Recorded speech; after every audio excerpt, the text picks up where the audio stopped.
Ang laki po ng pera na ginastos. Kahit hindi ko pa po alam ko po milyon yan. Kasi ang daming kasama eh. For what purpose? Ano po yung purpose? Bakit po ang DOJ, napakarami pong kaso na dapat nilang pinagpapasyahan dito, di ba? Yung hindi matapos-tapos na mga kaso sa flood control project, dapat tumutulong na po sila na mag-imbestiga dyan o maningil ng mga magnanakaw dyan sa flood control project. Pero malamang inutusan po sila ng palasyo para pumunta doon. Kaya lang po, ito po yung tinatawag natin na walang katotoran. No? Nag-aaksaya po tayo ng pera sa mga wala pong silbi. Sa totoo lang po, ang dali lang po, ano ba talaga yung purpose ng pagpunta doon ng DOJ? 'Di ba? Kasi po, 'di ba, kunwari ang sinasabi nila, kukunin nila si Saldico. Makikipagnegosasyon sila para kunin si Saldico. Tapos ngayon, ang mababalitaan na natin ngayon, iba na po. Yung umalis po sila, ang purpose po nilang sinasabi sa tao, makikipag-ugnayan sa Czech Republic government para po maiuwi si Saldico. Ang dami po sinasabi, may mga nagsasabi, 3 buwan, narito na si Saldico. Sabay nung naroon na po yung DOJ, iba na po ang tono. Nagpahayag po sila na hindi na aresto, no? Walang salitang aresto, no? Wala pong nadetini. Mali po na nadetini. Ngayon, hindi na po alam. Nasaan na si Saldico? So, yung unang nagbalita po nito, si President Ferdinand Bongbong Marcos Jr. Binalita niya po na nahuli at nakadetained under Czech Republic itong si Saldico. So, nagresulta po yan ng kung ano-ano dito. Batean na naman ng congratulations dahil sa walang humpay na ginagawa ng Pangulo. Nagresulta to ng pagkadakip, pagkahuli kay Saldico. At ngayon po, tinatabunan na po nila, no? Sabi nga natin, yun pong rating, yun pong rating, rating na, yun pong ginamit dito ng DOJ para lang po sabihin sa atin ngayon na wala doon si Saldico at hindi na sila tiyak. Kasi bago sila umalis, tiyak na naroon si Saldico eh. Iuuwi eh. Ngayon po, wala na po. Nung naroon na sila, wala na Saldico na maiuwi. Na hindi na po natin tiyak kung talagang naaresto o nahuli si Saldico o hindi. Alam na po natin yung nangyari.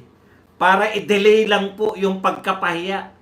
Para i-delay lang po. Kasi sinabi na po ni Harry Roque na walang nadakip, walang arestong naganap, hindi nakakulong si Saldico. Imbes po na ikumpirma lang, ang simple lang po, wag na po tayong magtakipan. Kung napahiya po kayo, sanay na po ang mamamayang Pilipino. In fact, sanay na po kami na napapahiya kayo. Ano po ba yung pinakamalawak na korupsyon? Hindi pa ba nakakahiya para sa inyo yan? Yan pong napakalawak na korupsyon sa gobyerno ngayon, yan po ang pinaka nakakahiya sa lahat. Wala na pong mas nakakahiya dyan, Mr. President. Ano pa bang dapat nyong ikahiya? Oh, hindi na sana tayo nag-aksaya pa ng panahon. O hindi po panahon eh, pera. Kailangan natin ng pera. Pumipila yung mga driver para mabalatuhan ng ayuda. Sana yung milyon-milyong ginastos ng mga to, binigay nyo na lang sa namatay na driver, pamilya na namatay na driver. May pakinabang pa yung milyon-milyon. Ano po pakinabang na milyon-milyon na ginastos nila? Mag-hotel po yan, sasakay ng eroplano. Ilan po sila? Huwag nyo sabihin mura yan. Sa kabila po, no, maliit na bagay ito kung tutusin, pero ito po, nag-aaksaya tayo ng milyon-milyon dahil sa kapalpakan at pagtatakip sa kapalpakan. Palpak na nag-announce na nadakip, nahuli si Saldico, palpak na in-announce na nakadetine si Saldico, palpak na nagmamalaki na kalutasan yan dahil yan sa mga walang humpay na, kung ano-anong walang humpay na yan. Palpak na nga yung announcement nyo, tatakpan nyo pa ng kapalpakan na papupuntahin nyo pa rin yung DOJ para mag-aksaya ng pera. Doon kami nasasaktan eh. Sa mga kapalpakan ninyo, nag-aaksaya tayo ng milyon-milyon. Pagtatakip lang po yan eh. Bakit? Meron tayong ambassador doon, tawagan nyo. Kamakailan lang pinagmamalaki nyo yung DFA. Nakalimutan ko na kung ano yung pinagmamalaki nila sa DFA. Ano na nga yun? Nakapagpauwi ng mga OFW. Hindi, DFA. Yung ano po, yung sa pagbili nakabili tayo ng langis. Ano ba naman yung kontakin mo yung DFA dito? Oy, DFA, talaga bang may nahuli o wala? Kasi sabi ni Roque, nakausap niya raw si Saldico eh. May nahuli ba o wala? Yung DFA, tauhan niya yung ambassador. Ambassador, may nahuli ba o wala? Hindi nyo kayang gawin yun. Napakasimple. Pupunta pa dapat yung DOJ. Milyon-milyon.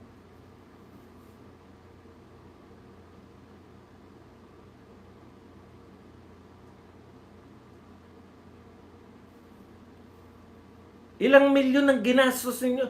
Yan po yung problema. Sa kapalpakan, gustong pagtakpan, milyon ng katapat. Milyong hindi nila pera, milyon na pera natin. Lubog sa utang, walang budget na maibigay sa ayuda, nagkakandamata yung mga driver sa pagpila sa 5,000. Tapos mababalitaan mo na milyon ang ginastos para saan? Iuwi si Saldico. Tiniyak nyo man lang sana kung naroon si Saldico. Paano nyo iuwi yung taong hindi naman nahuli? Paano nyo iuwi yung taong wala naman dun? Hindi naman nakadetain.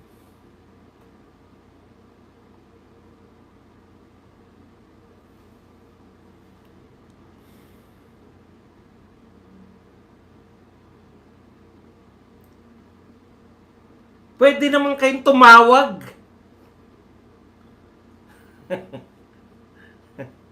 Ako po, dahil nakabase po ako sa Makati, na hindi ako marunong umorder sa TikTok. Uuwi ba ako ng Bulacan para tignan kung dumating yung order ko sa TikTok? Tawagan ko lang, Makati, Bulacan lang ha, hindi po ibang bansa ha. Makati, Bulacan. Dumating na ba yung mikropono kong in-order? Wala pa, dad, sabi ng anak ko. O di hindi ako pupunta. Simple, di ba? Makati, Bulacan lang yan. Pwedeng puntahan, oras lang ang pagitan. Hindi ko pa gagawin kasi meron na tayong teknolohiya eh. Meron ka ng cellphone na pwede mong tawagan. Anak, dumating na ba yung in-order kong mikropono? Hindi pa, dad.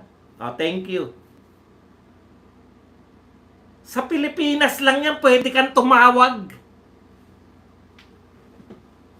Mag-aaksaya pa ba ng milyon-milyon papupuntahin nyo pa ron? Kunwari, iuwi. Wala namang iuwi. Paano iuwi? Hindi naman pala na-detain dun. Sa kanila po, okay lang sa kanila na palabuin ang sitwasyon. Huwag lang silang mapahiya. Nakakahiya, bilyon-bilyon ng intelligence fund, confidential fund. Pero yung simpleng balitang nahuli ba o hindi si Saldico, tapos iano na lang ni Auntie Claire. Wala pong sinabing na aresto. Ang sinabi po ni Pangulong Marcos ay nahuli. Kala niya lahat bobo eh. May meaning pa bang iba yung nahuli sa naaresto?